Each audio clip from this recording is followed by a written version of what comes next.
What's going on, football fans? It's me, J.R. Clark, back again with another pound for pound ATL free agency primer. That's what we're talking about.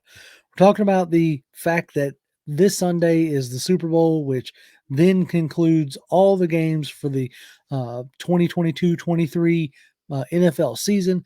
Then we'll be fully getting into what is the draft, what is the free agency period, who are we going after, and this is kind of like a primer for that. Like some of the names that you should be looking out for, some of the comments that we have gotten from Arthur Blank on Radio Row. We don't hear from Arthur Blank a lot, so to get some comments from him at this time of the season is really insightful and telling. Like, we didn't really get a ton from him as far as even with the Deshaun Watson stuff. You got little snippets here or there, but as we're rolling into this off season, there's a lot of questions. There's a lot of uh exciting momentum building. You're finally out from under the cap space, hell that you have been in for the past, 3 or 4 seasons, heck, even longer than that. Even pre-COVID type stuff. The the cap space never really was there for us to make big moves and big splashes. Now we have that. Now we have the ability to make some big moves. So the fan base is clamoring for what might be like a franchise changing signing or a franchise changing trade. Like, is it a trade for like a Lamar Jackson? Because as we're going forward, it's really looking more and more like Jackson's going to get exclusively tagged. So that's really going to drive the price up if you're wanting to trade for him. So with that being said, let's just kind of jump into it, right? Blank had an interview with, or at least did answer some questions for the Falcons website, and they put out an article. That's the word I was looking for. Brain locked up for a second. They put out an article talking to Blank about this offseason that's coming up, and about the first time in a while they've actually had some money. He said this was like 50% more cap space than he's ever had in his 21 years of being an owner. So that's an interesting, tidbit there from Blank himself. Um, and so they were asking, basically how he felt about the job that both Smith and Fontenot have done, thus far. And he says, I feel they understood the reality of where the roster was, what they had to do to get it where it needed to be, and it was going to take a year or two. That's the part I want y'all to key in on. What year did we just finish up? The second year. So it's going to take a year or two to do it. And I think that's exactly what it's taken them. Blank also said, I think they are on schedule. If anything, I'd say they are ahead of schedule. Okay. Now that's an interesting comment from Blank there. Because that could be truly speaking to the job that Arthur Smith and Terry Fontenot have done. No, they haven't finished over 500, but they have been very competitive, especially this year, only getting blown out one time by the Bengals. They've been competitive in a lot of games that they might not have been in.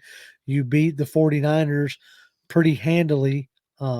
Yes, I know they were down a good bit of starters, but you still beat them, and they were, one game away from the Super Bowl.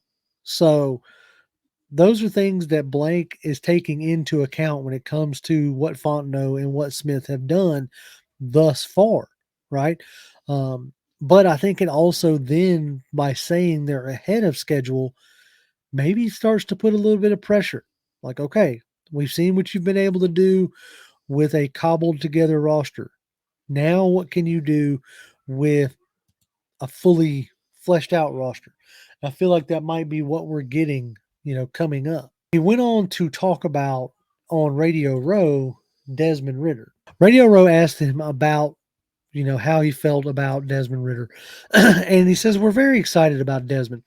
I think that the from the time he came into the training camp, he showed great capabilities as a leader amongst the rookies and then amongst the veterans. He also went on to say that he knew there was only 4 games, but he felt like in those 4 games he showed himself to be well composed and made strides going forward.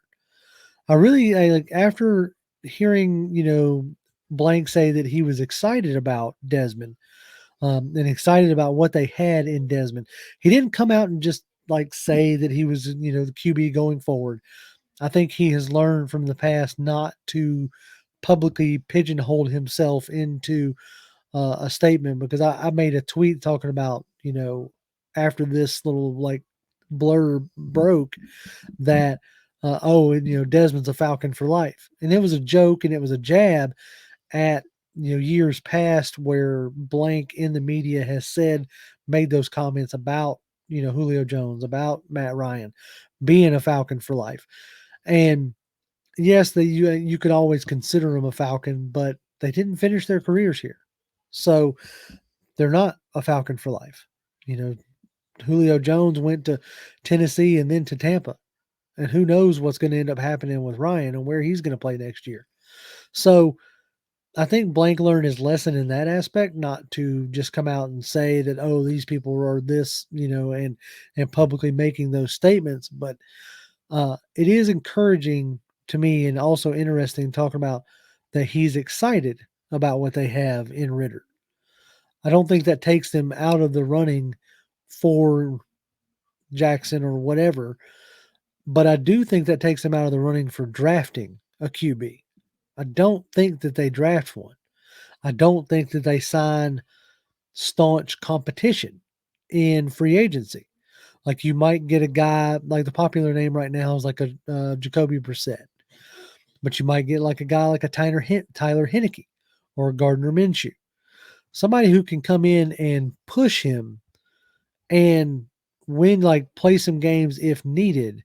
But I don't think they bring anybody who's really going to like really challenge him for that job, not in 2023 anyway. I think they're going to take a full year to see what they have, and that's what I've been saying. And Arthur Blank, in a way, like in an owner sense, kind of confirmed that today. At least that's the way my narrative sees it, right? We all have our own narratives, and that's the way I think it ends up playing out. But he goes on to talk about like how much money they have in free agency and knowing that they still have to build this team. With the addition of Nielsen and Jerry Gray and Huxtable, now the picture starts to become clearer of who you might be looking at and who you might be looking for. As far as I think rebuilding this defensive line is going to be a top priority. And some of the names, everybody's going to immediately throw out Daron Payne. But after doing some studying and some research on Spotrac, I don't think Daron Payne's going to be the play. I hate to say it like that because I'd much rather have Daron Payne, and I like Daron Payne. But they're talking about a fair market value of over $100 million for him. Okay. And I'm not saying he don't deserve it. I think he's going to get it. I'm just not 100% sure he's going to get it from us. You're talking about like $20 to $25 million a year. That's a lot to throw into one guy when, your roster needs a lot. Normally you throw that into like a homegrown guy that you are very familiar with, right? Or a guy who is going to change your franchise. I like Daron Payne a lot, but I don't know if he's a franchise-changing guy. Okay. That could also maybe price them out of the market of Jesse Bates. Jesse Bates is probably going to be the highest paid safety. I don't know if they're ready to do that. I don't know what right now, like how much does, Gray value a safety?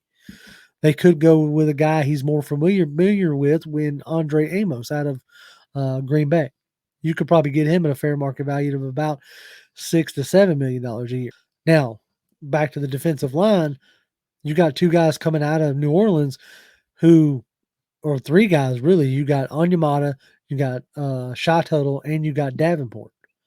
Now, a lot of the same reasons that I think you're going to shy away from Daron Payne, you may end up shying away from Davenport because Spotrac has his fair market value at over $22 million a year. That's a lot of money for a guy who's been injured and hasn't necessarily produced world-breaking numbers, as far as in the sack department. I know sacks aren't everything, but when you're paying a guy, that's what you're paying him for. When you're paying a Von Miller, when you're paying a Myles Garrett, you're paying him to sack the quarterback. And Davenport, through his, career yet, hasn't necessarily hit that stride. Now, could he? Sure. If they bring him in, I'll champion it and hope it turns out well.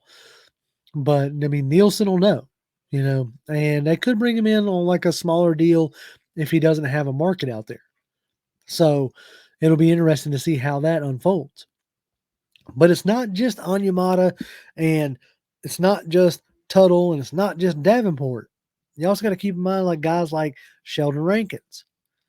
He's up there in New York, but he cut his teeth and spent time in New Orleans. That's where he got drafted at with Nielsen.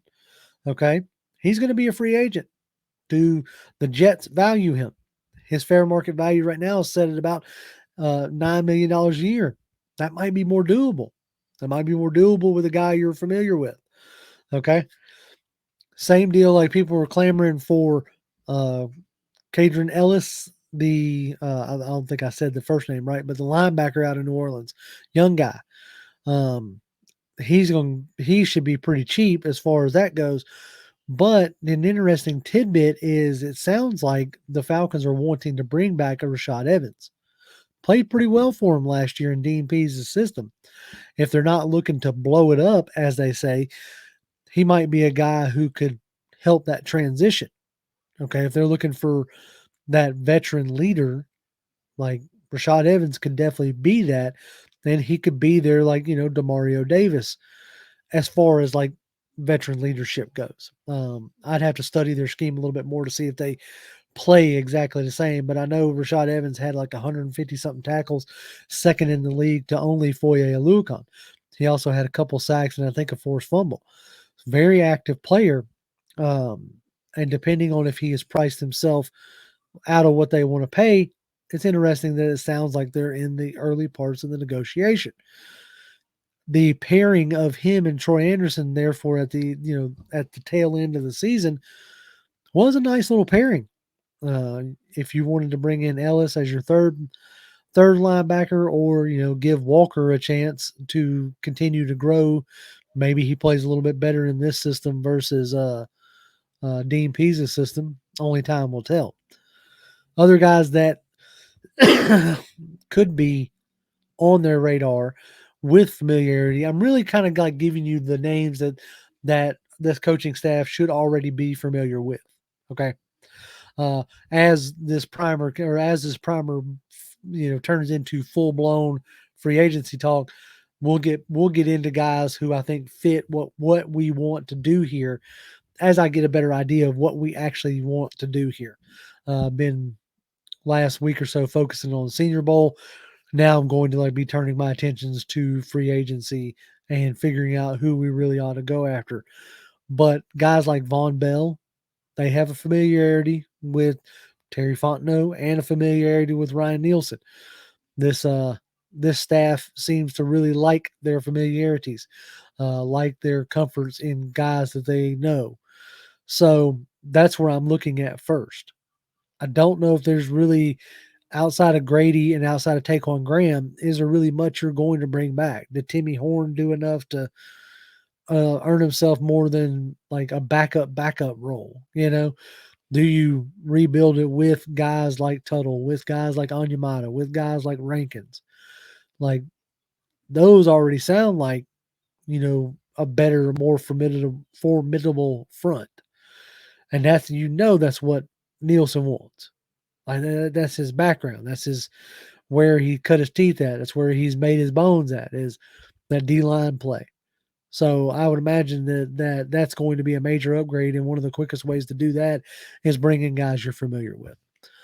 So take a chance and go take a look at some of those guys, because I think those are the early favorites to be brought in. They seem to fit in that price range, possibly not necessarily breaking the bank, and already familiar with the guys you have calling the shots now.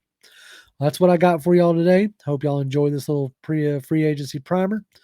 As always, y'all can follow me on Twitter. I'm at Grim1128. It's GRIMM1128. You can also follow Jonathan at Jonathan M. Holder. That name's down there on the bottom of the screen. Keep your eye on the channel. We'll be live again next Tuesday to talk about the Super Bowl, do the season finale of Ballers and Fallers, and then really get off into the weeds of the draft and free agency. Next few weeks are probably going to be spent more on free agency, and then we'll start moving into the draft. But should be some fun times. And as always, Falcons fans, rise up.